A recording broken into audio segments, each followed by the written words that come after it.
In a corner full of stories with a gentle, caring light, Paula is the voice that invites you to take flight. We'll talk of little smiles, tender touches, and sweet care. A show for moms and dads, a cozy space to share. No place is named, just a world of gentle play, where I'm Paula guides you warmly to learn along the way.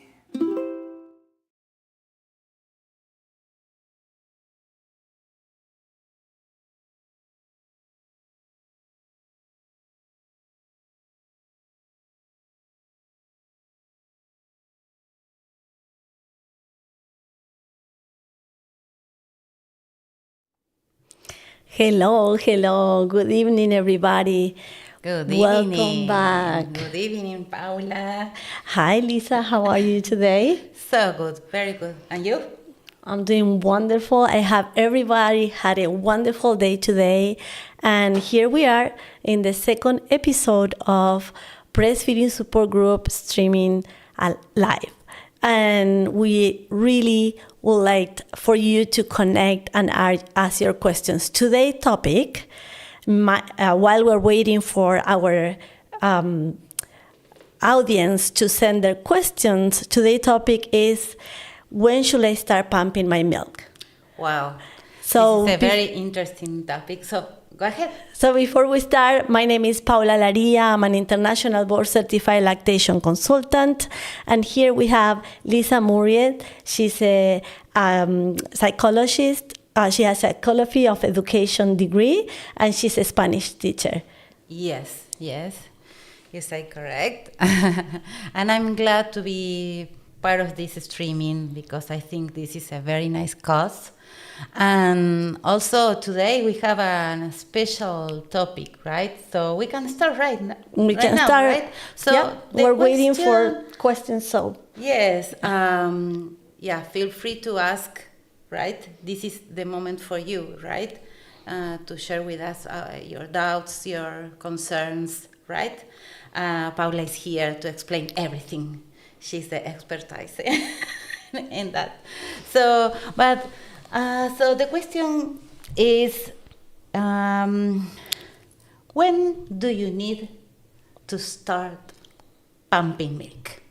Or let me reformulate the question. Maybe the real question is it necessary to pump milk? Do all women need to pump? The short answer is no. Oh, okay. Yeah. No. Even though nowadays mothers are very interested in this topic, many of my patients, they come to the office 2 or 3 days after the baby is born, and the first question is, when do I need to start pumping? So, sincerely, when breastfeeding is going well, there is no need to pump at all. Oh, okay. Good to know that. So there is actually parents who decide to exclusively breastfeed their babies, and they look for ways to be able to breastfeed, to bring their babies to... Sorry, there is a little bit of music going on in the background. So sometimes parents that wants to exclusively breastfeed, they will try to accommodate anything is needed to be able to only breastfeed their babies. So they may try to bring the baby to the work, to breastfeed during the break time. Sometimes they will, they will go home. There are places where they work during the morning, they stop for 2 or 3 hours during the lunch time, and then they come back to work again in the afternoon. So sometimes parents find ways to accommodate their times to go home, breastfeed their babies, have their lunch, and go back to work. So when everything is going well and baby is breastfeeding properly, the baby will tell the parent how much milk they need to produce to be able to have enough supply for the baby. So it's not necessary to, start with pumping milk. Maybe, probably you don't need it. Probably yes. It But it's not really a- depends. So there are cases where parents need to start pumping because there is a medical condition or there is a separation. But there are cases of parents who want to exclusive breastfeed. They never pump, they never give a bottle, and those babies don't even know what is a bottle. Okay, so my question is why are moms so worried about starting to pump? Nowadays, there is a lot of different type of pumps, a lot of information about pumping, a lot of information about how to remove the breast milk, how to use the breast milk. When you go to the store, you can see hundreds of pumps online. If you look online, there are so many different type of models, pumps, different ways to use the pump, and all this extra information. So much promotion, publicity is so little information in women who exclusively breastfeed their babies. So there is a disbalance between the information about exclusive breastfeeding, the benefits of exclusive breastfeeding, or there are women that never saw a woman that exclusive breastfeed ever. Wow. But they do see a lot of information about pumping. There is people online posting about pumping, how to have an abundant milk supply, and so much information about one thing and so little information about other thing causes disbalance and a lot of confusion. I like to give an example to my patients or my clients. When I go to the store, Okay. yeah, when I go to the store, I see all these supplements, vitamins, minerals, and all this publicity about you have to take this vitamin, you have to take this mineral, and this and that. And sometimes I myself start thinking, maybe I need this. You see so much, it's right? Yeah, it happens to me. So it's like a confusing, do I need it? Do I don't need it? So which is better? With no, but at the end you think that you need it, right? Exactly. You see so many people talking about the topic, so much information about that, and so little about other things that you start thinking, well, maybe I need the pump. It's so much confusion about pumping that sometimes I go to some clients' houses and they have 2 or 3 pumps. Oh, wow. Just in case. Just in case. To be prepared with that. Yes. So that is good. In a way, it's good. In a way, if you really need it, if you're really pumping, thinking about that, it's okay. But again, it's not something that you have to have. You don't need to. You don't must pump to be able to breastfeed your baby. Yeah. You can breastfeed without a pump. You can inform about that, but that is not means that you have to buy everything, right? Or you think that you need it. Of course, It's good to know. It's good to know because there are situations in which you need a pump. There are specific situations in which you need it, which I think you're about to ask me something about regarding that. Oh, okay. Well, I read online that to produce more milk, I need to empty the breast. And that's another. That's another a myth, like a misunderstanding, or it's real. What is that? It's a little bit of everything. Okay. Okay. So when we are exclusive breastfeeding and everything goes well, baby is breastfeeding well, baby will tell the parent how much milk the parent needs to produce.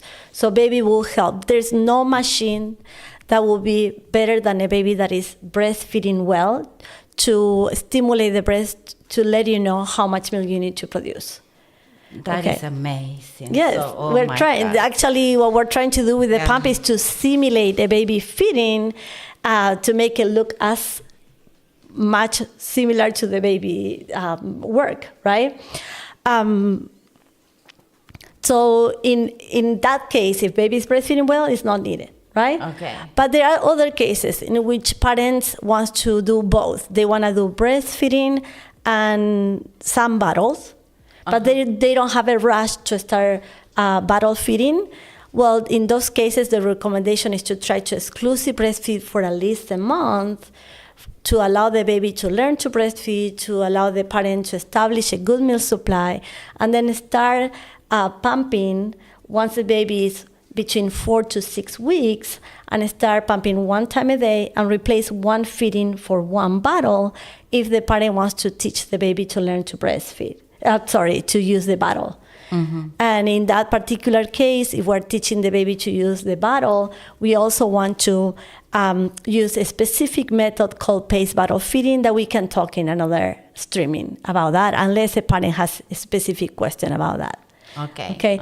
So we have the case that the parent is exclusive breastfeeding, doesn't want to pump. We have a case that the parent wants to do some bottles or one bottle a day, or want to teach the baby to use a bottle to make sure that if they need to go somewhere at some point, the baby will take the bottle from somebody else if they are not in the house, right? Yes. But we have the case of the parents who wants to exclusive pump. Okay. Right? And in that particular case, they will have to pump 24/7. But I think your question was if it's necessary to empty the breast. Yes. So regarding that, if you have a baby that is breastfeeding well, you don't need to empty the breast after, right? Mm-hmm. Let's say that mom has an abundant milk supply and baby breastfeed, but only feeds from one breast and the other breast still full. Then in that particular case, what we're gonna do, we're gonna let baby breastfeed for the first breast as much as the baby wants. We're gonna help baby to burp. And if the baby wants to take the second breast, it's okay. But if the baby doesn't wanna take the second breast, it's fine. We're not gonna empty the second breast. We're gonna let it be. Mm-hmm. If the breast is so full that the parent is uncomfortable, then what we're gonna do is to remove a little bit of breast milk, which we can do it by hand, we can do it with a milk collector, or we can do it, if we use a pump, we're gonna do just a little bit to remove maybe 1 ounce, to allow the parent to be more comfortable, to be able to wait to the next feeding. Because this way, that breast milk that stays in the breast will help our body to balance the hormones to allow us to start producing what our baby needs. And it's gonna maybe decrease the breast milk supply a little bit, but only the extra, not what's absolutely necessary. Oh, okay, I got it. That is very, very important to know, right? If we're breastfeeding well, and then we are pumping extra, or we are breastfeeding one side and we are pumping the other side, we're telling our body that we need milk for twins. Yeah. And then we're going to produce even more abundant milk supply, which can cause other difficulties for the baby, unhappy feedings, problems with digestion, and those are things that we want to avoid. Exactly. So it's important to understand that it's a process, because we are saying that, and it's a process and it takes time. And maybe if we give our body to sometimes to adjust, it's like a machine, right? The body is gonna learn, it's gonna read that, and then the production of milk is gonna decrease, right? Exactly. If we have overabundant milk supply, we don't need it, right? And we want to allow the body to adjust to what baby needs, so baby can have a more balanced milk production, and they will have more happier feedings. Mm-hmm. Yeah. Okay. So I have another question, Paula. I don't know if it was clear for those who want to pump. When is recommended to start? To start pumping? To start pumping. So I think you'll explain a little bit, but But we're gonna be a little bit more clear about it. Okay. Yes. If the mom only wants to pump, yes, this mom decided during the pregnancy that the only thing that she wants to do is to exclusively pump and bottle feed her baby. Okay. In this case, we're going to start pumping right away after the delivery of the baby. And because babies eat about 8 times in 24 hours, then this mom will have to stimulate the breast 8 times in 24 hours. So initially, this mother will need to do a combination between pumping and hand expressing. And then usually the breast milk will be established in between a month. At that point, or later on, there is a chance that she can work it out in a way that she can maybe pump 6 to 8 times in 24 hours. But initially, it's important to have a good stimulation with a proper pump to be able to simulate to what a baby will do during the first month of life, right? Okay. So this is for a mom that wants to exclusive pump. As I said before, for a mother who wants to do breastfeeding and bottle, we're going to try to exclusive breastfeed for the first month of baby life. And then we're going to try to start replacing one feeding for a bottle. So in this case, the mom will replace that feeding for a pumping session, and she will be able to give that bottle, or somebody else in the house, maybe the father or the support person, anybody else can give the bottle, right? But for those mothers who need to go back to work or back to study, and they will need to pump 3 to 4 times a day, in those cases, it's important for them to make sure that they don't miss that opportunity from week 4 to 6 to start introducing the bottle to the baby, 1 or 2 bottles a day, and then start getting ready for going back to work, which will be the topic for the next streaming. Oh, yeah, see, Paula. Okay. So I'm thinking that here we got a general rule that I wrote here. Every time the baby gets a bottle, the mother should pump. Exactly. Every time baby gets a bottle, this is an opportunity that we miss to breastfeed. So that means that if baby wasn't breastfeeding, then the mother needs to remove the breast milk to be able to continue producing breast milk and getting that information, the stimulation, right? Okay. So I'm here a question, Paula. Based on the rules, what type of pump do I need? What types of pump? Because there are a lot, right? I didn't know that when I have my kids, but well, there's a difference between the time that we have our kids and right now, right? Yes. Yeah, when we have our we kids, didn't have that information, and we didn't have so many variety of pumps and all these flanges and all these things, right? Yeah. It really, the type of pump, it depends on the needs, right? Okay. If I'm a parent who needs to be separated from the baby from the very beginning, and I need to exclusive pump, and I need to use the pump to stimulate my milk supply, or either for separation or because this is my desire, this is my wish, exclusive pumping, then I need to get a very specific, like hospital grade pump that I can use 8 times a day. Just at the beginning, or? From the beginning. From the beginning. Right? Yeah. If we're going to be exclusive pumping, we need a hospital grade pump that can be used 8 times in 24 hours. Okay. So this is a type of pump that is going to help me to increase the hormones, to increase the milk supply. Yeah. Right? If I'm going back to work, then ideally I will get one of those personal electric pumps that usually are small. Personal electric pumps. Wow. And those are simple or double, but double will be better because in 15 minutes you're done. So you're pumping both breasts at the same time and you're done. You usually have a break at work to be able to pump. So here in the United States, parents are protected by law. If they are breastfeeding their babies, they can have 2 extra 10 minutes to add to the breaks. So let's say that you have a shift of 8 hours, right? In those 8 hours, you usually have 15-minute break, half an hour lunch, and another 15-minute break. So you can add an extra 10 minutes to those 15-minute breaks to be able to pump at work. Oh, okay. Okay. So coming back to the type of pumps, double personal electric pump will be ideal. Usually it's small, it's lightweight. In the cases of returning to work, right? In the case that you're going back to work, you're going to be pumping 3 to 4 times a day, or going back to school, and you want something easy and fast and efficient. That will be a double electric personal pump, which most of the time will come in a special bag, and it has a cooler to be able to keep the milk refrigerator until you come back home, and everything that you need will be in the same package most of the time.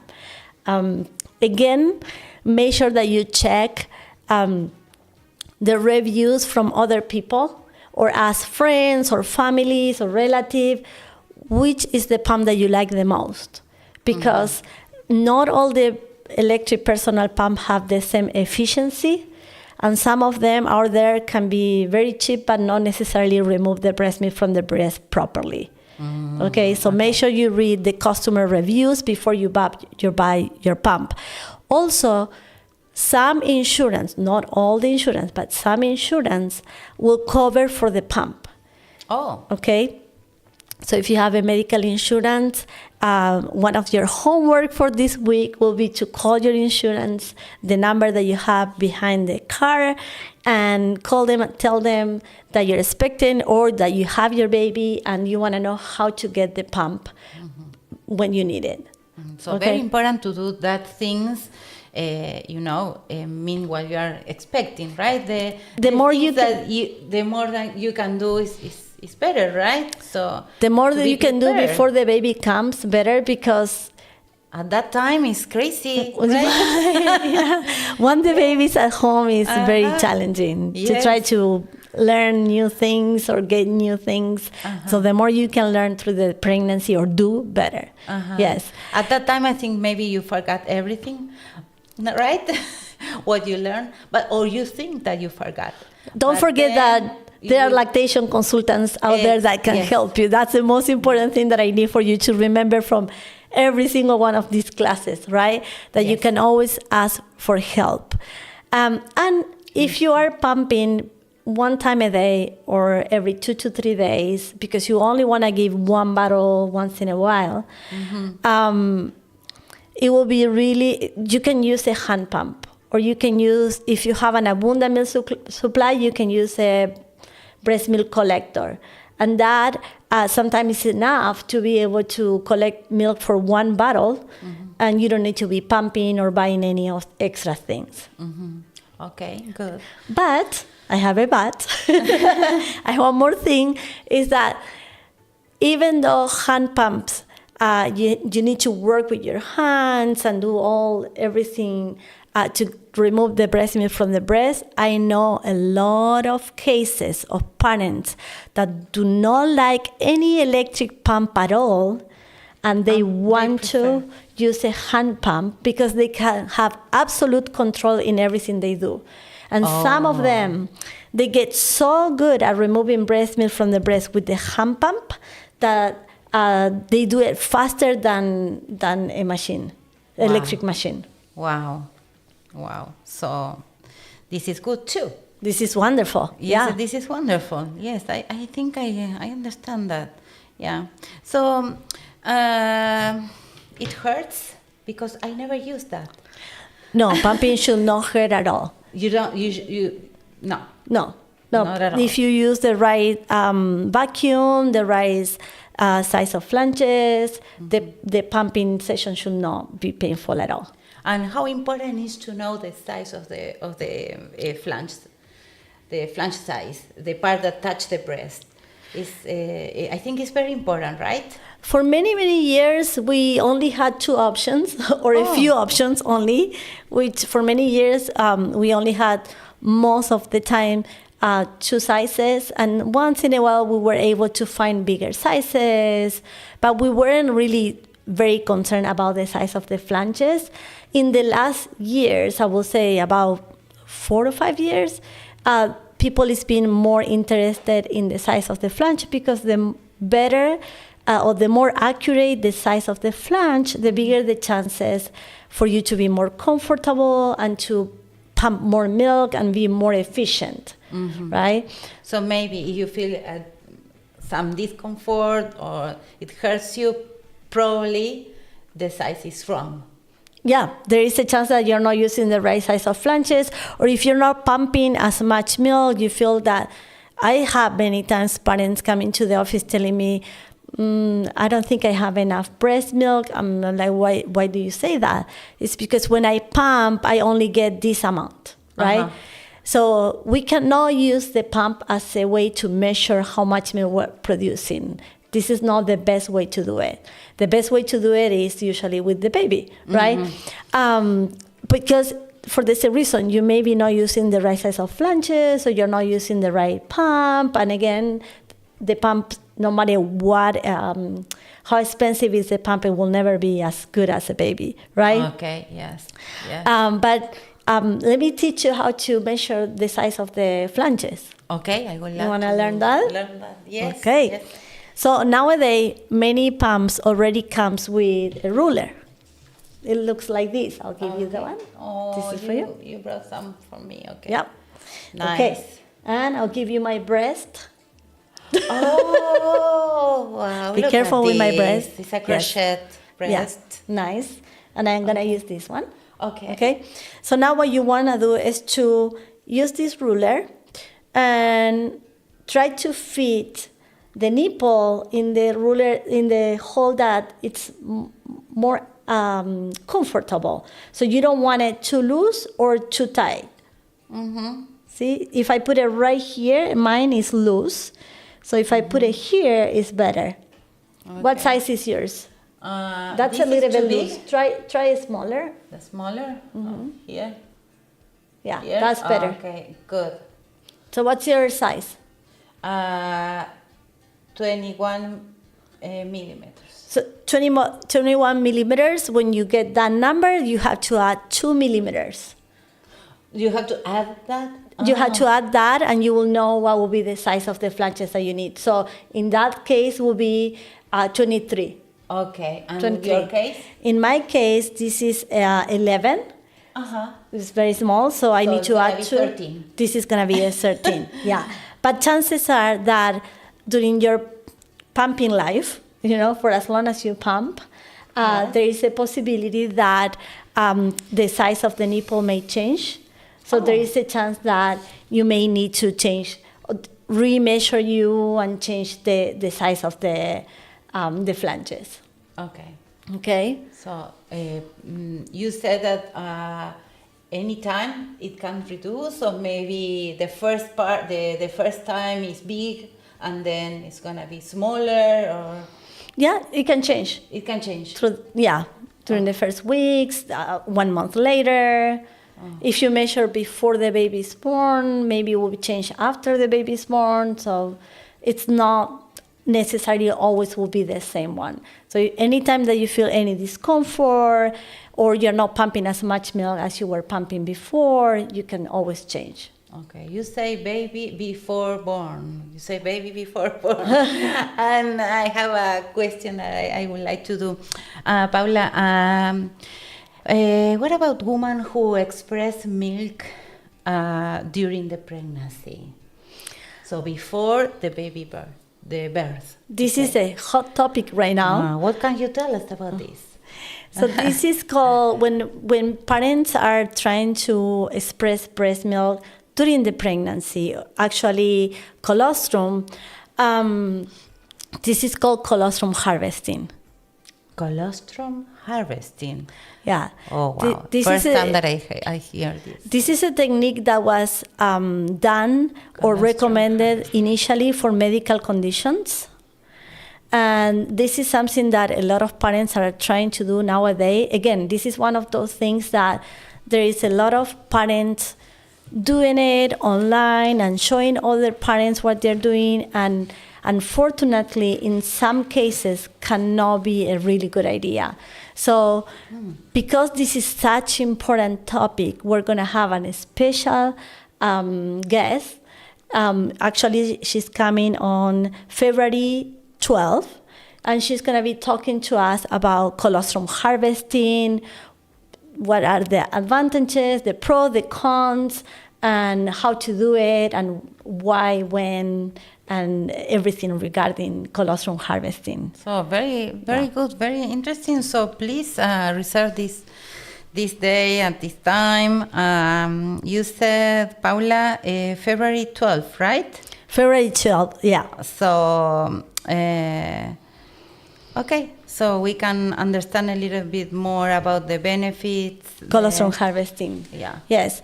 Good. So for next week, we're going to be talking about going back to work and pumping. Then on February 5th, we're going to have a special guest. She's a psychologist, and she's going to talk about mental health. And that's what we have for now. I'm also talking to a doctor that specializes in breast milk and baby sensitivity to parents' diet. Oh. So sometimes parents struggle a lot with babies who had sensitivity to some food that they are eating, and they start showing a lot of symptoms, and parents need to go to an elimination diet. And during this process, it's a very, very difficult process where they need to go through. And we decided here to bring the specialist so she can share all the information about it, where to look for help, and for parents to feel that they are supported.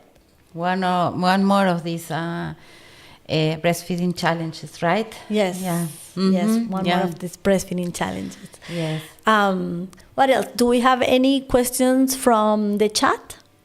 Well, I can't see any here, so maybe in the screen or. Okay, we can talk about when we remove the breast milk from the breast. How do we use it? Okay. Breast milk is good at room temperature up to 4 hours. And these are recommendations from the CDC. It's good in the refrigerator for 4 days. And it's good in the freezer for 6 to 12 months. 6 to 12 months. Yes. So for sometimes parents will say, well, I only breastfeed for 4 months, but I have breast milk in my freezer. So much breast milk in my freezer that I ended using it for 1 or 2 months more, and I ended breastfeeding for longer time, giving breast milk to my baby, right? Okay. Yeah. So once that you get the breast milk from the freezer, to use it, you need to thaw it in a container with warm lukewarm water. And you cannot put in the microwave. No, that's a good one. No, you can absolutely not put the breast milk in the microwave. Okay. And once that you get it done in about 30 seconds to a minute, breast milk is already ready to use. You just mix it a little bit, because once that we put it in the refrigerator, sometimes the layers will start separating. And we need to mix it a little bit before we give it to the baby. What are the layers? Fat, protein, water, different nutrients. Wow. Yes. Wow. Yes. So, but another but again. Babies also drink cold milk. So if you're in a rush and you have breast milk and you don't have time to warm it up and it's a little bit cold, sometimes they take it even cold from the refrigerator. So mix it. It's better if you can warm it up, of course, because if you think about it, when babies breastfeed, breast milk is warm, right?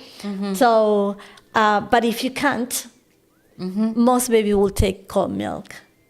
Cold milk. Same as us, right? Sometimes we put ice to our drinks. Yes. Exactly. Yeah. So many babies will be okay. We drink hot tea or iced tea. Yeah, exactly.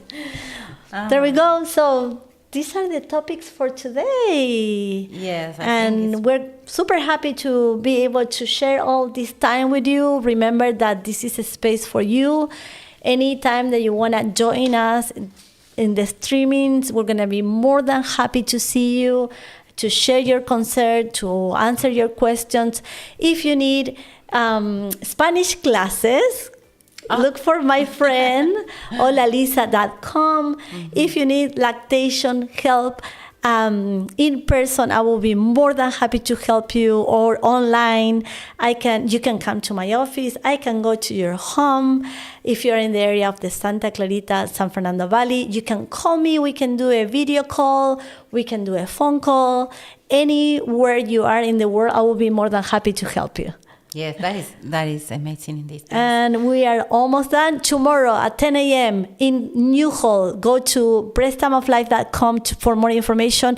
I will be doing a breastfeeding support group in person. Come.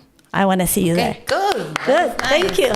So, See you next week. Bye. bye. In a corner full of stories with a gentle, caring light, Paula is the voice that invites you to take flight.